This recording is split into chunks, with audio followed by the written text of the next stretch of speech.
रहा उत्तुंग हिमालय, ये नगराज हमारा ही है। जोड़ नहीं धरती पर जिसका, वो नगराज हमारा ही है। नदी हमारी ही है गंगा, प्लावित करती मधुरस धारा। बहती है क्या कहीं और भी ऐसी पावन कलकल धारा। सम्मानित जो सकल विश्व में, महिमा जिनकी बहुत रही है। अमर ग्रंथ वे सभी हमारे, उपनिषदों का देश यही है। गाएंगे यश हम सब इसका, ये है स्वर्णिम देश हमारा। आगे कौन जगत में हमसे, यह है भारत देश हमारा।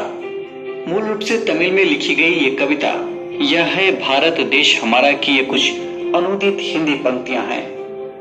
इन चंद पंक्तियों में ही हमें भारत के प्रति कवि की भावनाएं स्पष्ट हो जाती हैं। ये कविता है तमिल भाषा के महान कवि सुब्रमण्य भारती की। उन्हें लोग सम्मान से महाकवि भारतीयार भी कहते हैं। 11 दिसंबर 1882 को तमिलनाडु के एक गांव एट्टियापुरम में कवि सुब्रमण्यम का जन्म हुआ था। बचपन से ही मेधावी सुब्रमण्या को पूर्व माध्यमिक विद्यालय दशहरा अमृत महोत्सव पर यह शिक्षा के प्रमुख केंद्रों चालचित्र के द्वारा प्रस्तुत किया जा रहा है। बनारस में सुब्रमण्यम भारती की बुआ रहती थी। विवाह के बाद सुब्रमण्यम भी उच्च शिक्षा के लिए बनारस आ गए। काशी प्रवास के दौरान ही उन्हें अध्यात्म और देश प्रेम की अनुभूति हुई। उन्हें इस बात का एहसास हुआ अध्यात्म और देश प्रेम का। साल 1900 तक वे भारत के राष्ट्रीय आंदोलन से पूरी तरह जुड़ चुके थे। उन्होंने अपनी कविताओं के माध्यम से लोगों को देश प्रेम और आजादी के लिए प्रेरित किया।